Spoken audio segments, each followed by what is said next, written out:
I woke to the muffled sound of hurried footsteps and murmurs beyond my door. Something was wrong. The uneasy calm that had settled over the island was fracturing. I scrambled out of bed, the floor cold beneath my bare feet, and pulled on the loose robe I kept tossed over the chair. The hallway outside was alive with whispers, low, urgent voices weaving into a tapestry of dread. Jonas Reed was already there, his imposing form silhouetted against the pale light filtering through the tall windows. "Another one," he said quietly, not meeting my eyes. "Down the West Wing, Felix Morland." The words struck me like a blow. Felix, the cynical poet who had kept mostly to himself, now a victim. I swallowed the rising lump in my throat and followed Jonas, my heart hammering a frantic rhythm. The West Wing corridor was dim, the storm clouds still heavy overhead casting long shadows through the narrow windows. We reached the scene, a small antechamber near the guest quarters, and I stopped short. There, sprawled grotesquely against the cold stone floor, lay Felix. His eyes were glassy, fixed on some distant, unknowable point. A crimson stain spread beneath him, stark and vivid against the pale tiles. But it was the manner of his death that chilled me to the bone. The positioning, the angle of the body, the way the fingers curled, mirrored a passage from Evelyn's manuscript I had read only the night before. A passage describing a murder with such precision, it felt less like fiction and more like a prophecy. A metallic temps filled the air, the scent sharp and unyielding. The distant rumble of thunder punctuated the silence that had fallen over the gathering crowd. A knot of panic tightened in my stomach. Jonas was already at work, his voice calm but edged with steel as he marshaled the guests away from the scene. "No one leaves this wing. We need statements." Now, the grand library became the makeshift interrogation room. The guests assembled like wary animals, eyes darting, lips pressed taut. Jonas paced the room, his presence a steadying force amid the growing chaos. He began with Sophie Lane, whose calm professionalism masked her unease. "Where were you last night, Sophie?" "In my room," she replied evenly. "Reading. I heard nothing unusual until this morning." Clara Finch sat beside me, her youthful face pale but resolute. "We have to stay calm," she whispered, offering a tentative smile. "Panic won't help us." I nodded, but inside, my mind was spiraling. The manuscript, Evelyn's creation, was no longer a benign relic. It was an active force, dictating death with a cruel precision. Every page I reread seemed to shift, to twist the narrative, dragging me deeper into a labyrinth of paranoia. Later, in the solitude of my room, I pored over the manuscript by candlelight. The flame flickered, casting grotesque shadows that danced across the walls. The storm outside roared back to life, rain hammering the windows as if trying to breach the fragile sanctuary. My fingers trembled as I traced the words, the ink seeming to writhe beneath my gaze. Was it merely a coincidence that the murders mirrored these passages? Or was Evelyn reaching out from beyond the grave, her unfinished story bleeding into reality? The lines between fact and fiction blurred until I could no longer trust my own senses. Each creak in the old house, each whispered conversation, became a thread in the tangled web of suspicion. Clara's gentle presence was a bomb on the ragged edges of my mind. "You're not alone," she said softly one evening, sitting beside me in the drawing room. "We'll figure this out, together." But even as her words offered comfort, the shadow of doubt stretched long and dark. Who among us was the next target? And who, if any, could be trusted? Jonas's investigations intensified, his questions sharp and probing. Yet the more he sought order, the more chaos seemed to seep into the retreat's walls. The manuscript remained a puzzle, its pages a shifting maze I was compelled to navigate, though every step threatened to plunge me further into madness. And as the storm raged on, so did the mounting terror, each heartbeat counting down to the next inevitable, mirrored murder. The night stretched ahead, thick with unseen threats, and I knew the fragile threads holding our fragile sanity together could snap at any moment. In the end, the question that clawed at me was simple but devastating.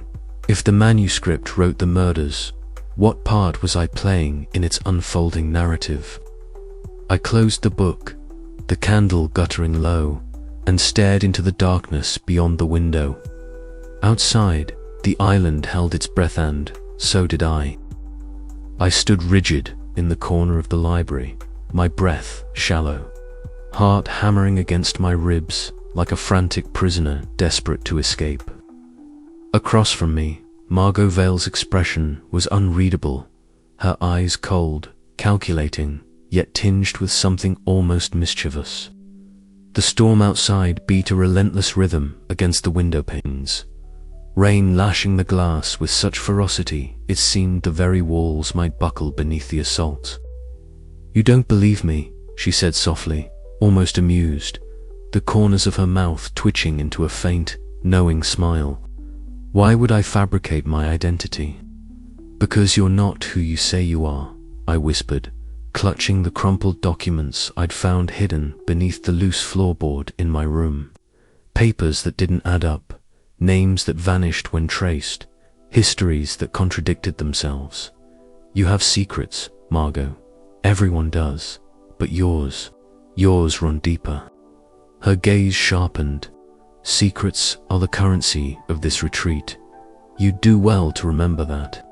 The silence that followed was thick, suffocating, broken only by the distant growl of thunder. I wanted to believe there was some truth in her words, that beneath the layers of deception, a fragile honesty existed. But the more I looked around, the more the edges of reality blurred, and the shadows of falsehood grew longer. It began earlier that evening, when Jonas Reed had cornered Felix Morland in the study. The usually reclusive poet, with his gaunt face and weary eyes, had looked cornered, almost feral, as Jonas's intense gaze bore into him. The storm raged outside, thunder shaking the walls, but inside, the tension was palpable, the air electric with accusation and fear.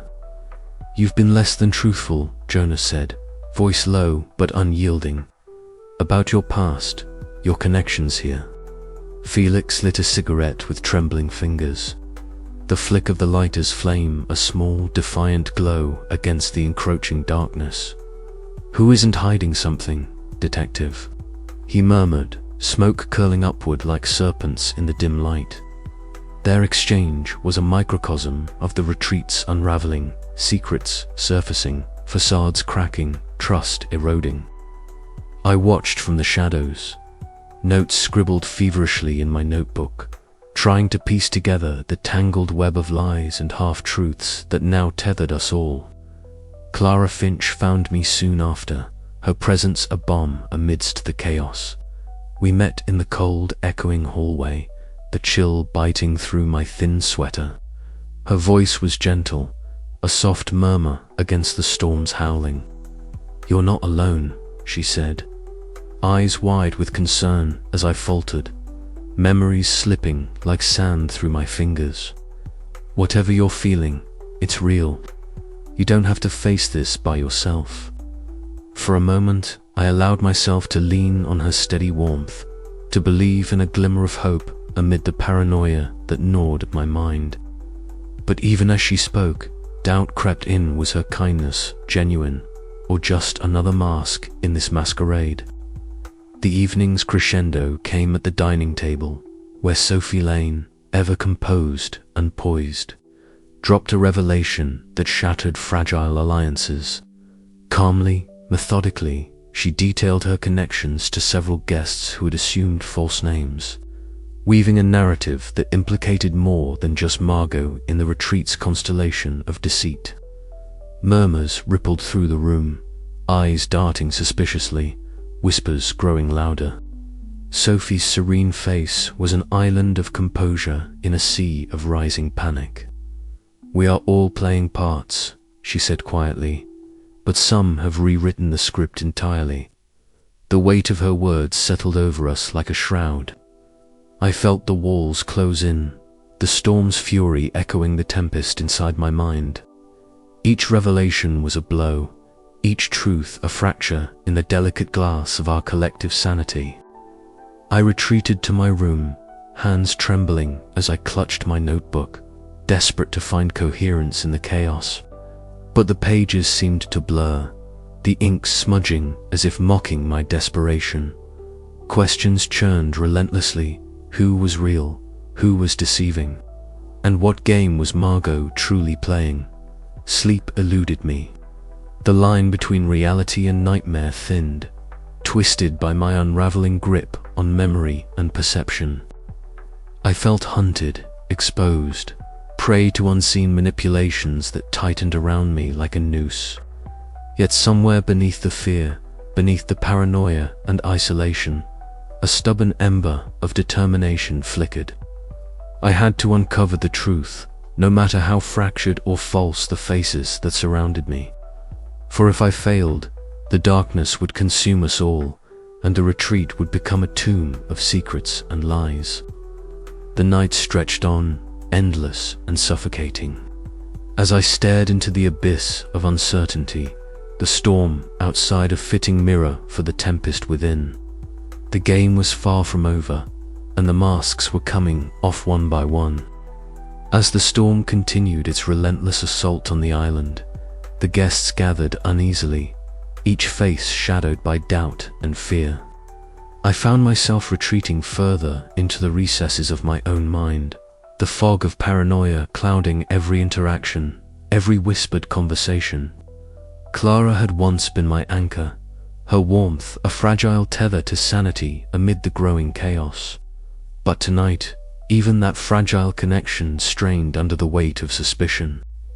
We sat in the dim glow of the library's ancient lamps, the scent of aged paper and leather binding mingling with the sharp tang of sea air that seeped through the window cracks.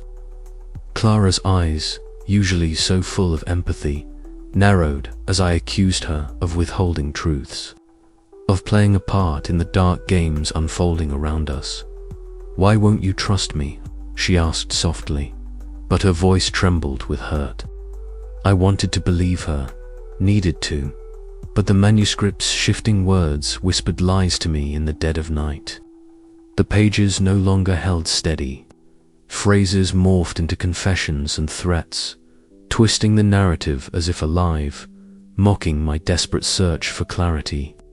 "You don't understand," I murmured, voice barely above the storm's howl outside. "The manuscript hits, changing. It's telling us things, but not all the truth. Some of it's designed to deceive." Clara shook her head, the flicker of candlelight casting fleeting shadows across her face. "Or maybe it's your mind, unraveling. We all want answers, but not at the cost of tearing each other apart." Her words, meant to soothe, only deepened the chasm between us. I could feel the walls closing in, the retreat's once comforting embrace now a suffocating trap. I was alone, more isolated than ever. Meanwhile, Jonas Reed, the retreat's steadfast organizer and former detective, convened a meeting in the grand hall. His tall figure commanded attention, but even his presence struggled to stem the rising tide of mistrust. "We need to keep calm," he urged, voice steady but edged with frustration. "Pointing fingers only weakens our chances of finding the truth." His words were met with cold silence, punctuated by uneasy glances and whispered accusations. The guests, once united by a shared love of literature, now circled like wary predators, each guarding their secrets more fiercely than the last. Jonas's attempts to impose order felt like shouting into a tempest, the storm outside a cruel echo of the turmoil within. Back in my room, the manuscript lay open on the desk, its pages illuminated by the flickering flame of a solitary candle. I watched, breath caught in my throat, as the ink seemed to shift beneath my eyes, sentences rearranging themselves into new, cryptic messages. The words danced mockingly, reflecting the chaos gnawing at my mind. Each alteration felt like a personal challenge, daring me to decipher the truth hidden in the labyrinth of lies. Exhausted and haunted, I stumbled into the corridor, seeking some semblance of calm. From the shadows, I caught sight of Margot Vale, her eyes cold and unreadable, lips curled in a faint, cruel smile. She watched the fracturing alliances with the detached amusement of a predator savoring its prey's panic. Her presence was a constant reminder of the danger lurking not just outside, but within our fragile group. I realized then that the retreat was no longer a sanctuary but a cage, each of us ensnared in a web of suspicion and fear. The manuscript's shifting narrative was more than a puzzle. It was a reflection of our unraveling minds, a mirror to the fracturing alliances that threatened to consume us all. As the night deepened and the storm raged on, I knew the fragile threads holding us together were fraying fast. The question remained, could I find a way through the labyrinth of paranoia and deceit before it was too late? Or would the retreat become a tomb for all our secrets, buried beneath the relentless rain and the unforgiving sea? And somewhere in the darkness, Margot's silent smile promised that the worst was yet to come. The candle flickered again, casting long shadows that seemed to reach for me, whispering the next secret the manuscript would reveal. My hands trembled as I turned the page, bracing for the chaos to deepen and the alliances to shatter beyond repair. Outside, the wind howled like a chorus of desperate voices, tearing at the eaves and rattling the tall windows of the retreat.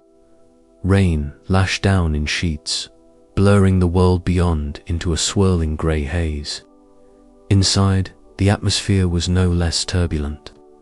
The retreat, once a sanctuary for writers seeking creation and solace, had become a pressure cooker of suspicion and dread.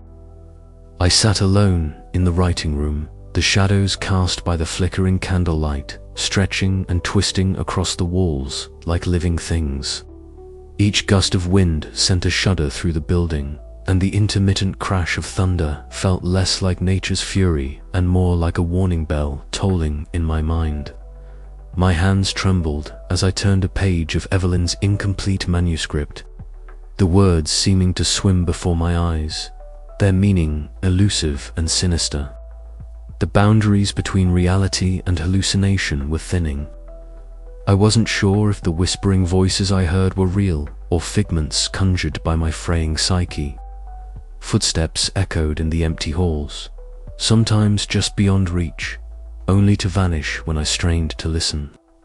I questioned every memory. Had I truly seen Margot lurking in the shadows, or was it a trick of the storm and my mind?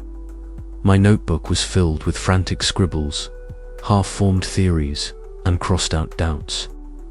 I was caught in a spiraling vortex of paranoia.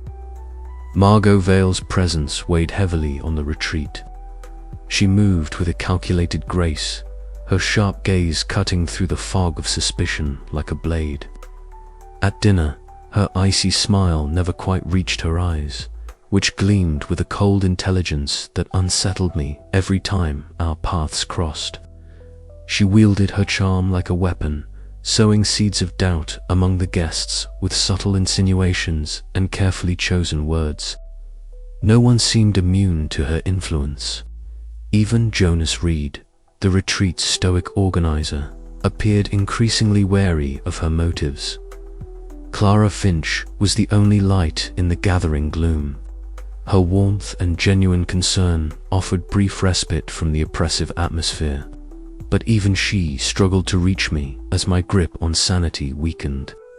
One night, In the storm-lashed library, she confronted me with a tremor in her voice.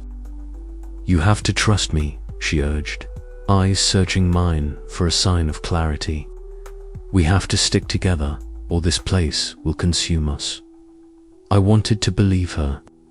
I wanted to believe anything that could anchor me to reality. But the storm outside mirrored the tempest inside my head, and with every passing hour, the line between friend and foe, truth and illusion, blurred further. The crescendo of the storm brought with it a reckoning. The retreat, once a haven for creation, was now a crucible of fear, and I was trapped at its center, a prisoner of my own unraveling mind, hunted by shadows both real and imagined. The manuscript's pages seemed to pulse with a life of their own, reflecting horrors that spilled out into the physical world. While Margot's shadow stretched ever longer, ran unseen predator stalking the edges of my fractured perception. As the night deepened, so did my doubts. Could I trust what I saw? Could I trust what I remembered? Or was I merely a pawn in a game far more sinister than I had ever imagined? The storm showed no sign of abating. Neither did the darkness gathering within me. And as the wind screamed its mournful song, I knew the calm was gone. What awaited us beyond the dawn was anyone's guess, but I feared it would be worse than the tempest raging outside. I closed the manuscript, the words blurring once more. Somewhere in this chaos lay the truth, or perhaps just another cruel fiction. Either way, the storm had reached its crescendo and there was no turning back now. The night was far from over. Lightning split the sky, illuminating the grand estate's dark silhouette against the tumultuous sea. The rain hammered the stone walls relentlessly, pooling in rivulets on the worn flagstones outside the library doors. Inside, shadows danced erratically, cast by the flickering fireplace and the occasional flash of lightning that painted the faces of those gathered in uneasy silence. Margot leaned against the mantel, her posture casual yet exuding an undeniable tension. Her eyes caught mine briefly, sharp and unreadable, before flicking away to the assembled guests. She spoke softly, but with a venom that cut through the room like a knife. "We all have secrets here," she murmured, voice laced with a bitter edge. "Some buried deeper than others. But secrets have a way of surfacing, especially when the storm forces us together." A murmur rippled through the crowd. Jonas Reed's jaw tightened. Clara's eyes widened with concern. I felt my heartbeat quicken, the words striking a chord deep within me. "We can't let fear dictate us," Jonas said firmly, stepping forward. "We need to remain rational. This storm, the murders, they're connected, but panicking will only make things worse." His words were met with a mixture of nods and wary glances. Yet the tension was palpable, like a live wire stretched taut and ready to snap. Later, I found myself wandering the dark corridors, the storm's fury muffled only slightly by the thick stone walls. The house groaned under the onslaught, its ancient timbers creaking in protest. I paused outside Evelyn's private writing room, the door slightly ajar. Inside, the incomplete manuscript lay scattered on the desk, its pages shifting subtly as if breathing. I reached out hesitantly, the candlelight catching on Margot's signature on one of the scattered letters nearby, a reminder of her intimate connection to Evelyn and the tangled web of betrayal that had led us here. My vision blurred. For a moment, the room seemed to melt away, replaced by fleeting images, Evelyn's piercing gaze, Margot's cold smile, Jonas's steady hands, Clara's hopeful face. Then the shadows closed in again, and I was left alone with the storm inside and out. I stumbled back to my room, clutching my notebook, pages filled with frantic scribbles and half-remembered thoughts. Sleep was elusive, invaded by nightmares that twisted reality into grotesque parodies of the retreat's grim reality. When morning finally threatened on the horizon, I knew the storm's crescendo was not just outside. It was within me, a tempest of fear, doubt, and fractured memories. And the true storm, the one that would decide our fates, was only just beginning. "You're slipping," Clara said softly the next morning, catching me by the arm in the hallway. Her eyes searched mine, a mixture of fear and compassion. "I don't know what's real anymore," I confessed, voice barely above a whisper. "The manuscript, Margot, the murders. I can't tell what's truth and what's my mind breaking." She squeezed my arm gently. "Then lean on me. We'll get through this, but you have to fight it. Don't let the storm win." Her words were a lifeline. But as I looked back toward the gathering storm clouds, I realized the fight was far from over. And Margot's game was only just tightening its grip.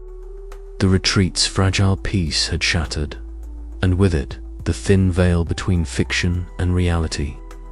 In the silence that followed, one question echoed louder than the thunder: who would survive the storm's final reckoning? The storm outside was relentless, but inside the retreat, the greater tempest was the one within our minds. As the night wore on, I understood that the real danger was not just the weather, but the unraveling of trust and sanity. The crescendo had command with it, the promise of a reckoning that would change everything. And I, caught in the eye of that storm, had only one certainty left: nothing here was as it seemed. I sat hunched over the heavy oak table in the library, the flickering candlelight casting jittery shapes on the spines of books that seemed to watch me with silent judgment.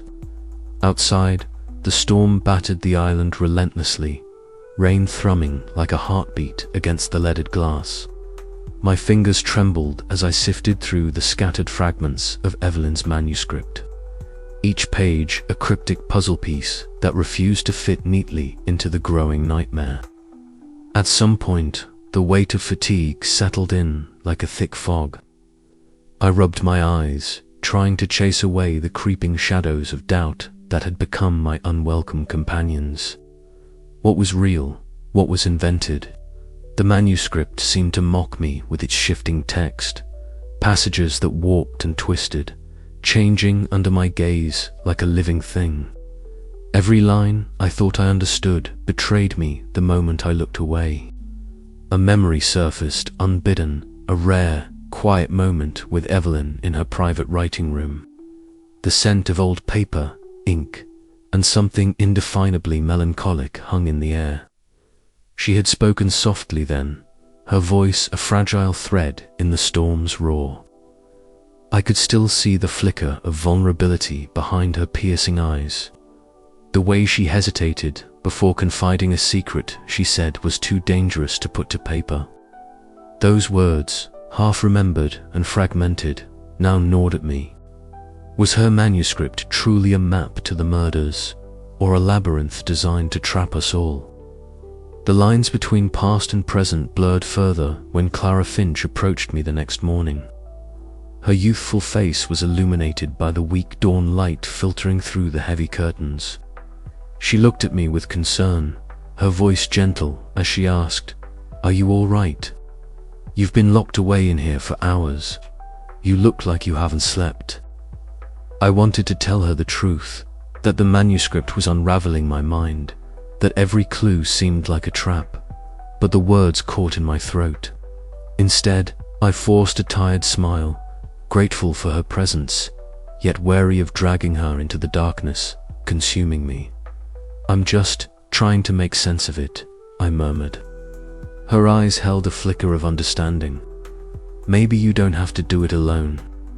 For a moment, the warmth of that hope was real. But as the day wore on, the fragile threads of trust frayed. Conflicting recollections from other guests, including Jonas Reed's stoic but cryptic reports, only deepened the murk.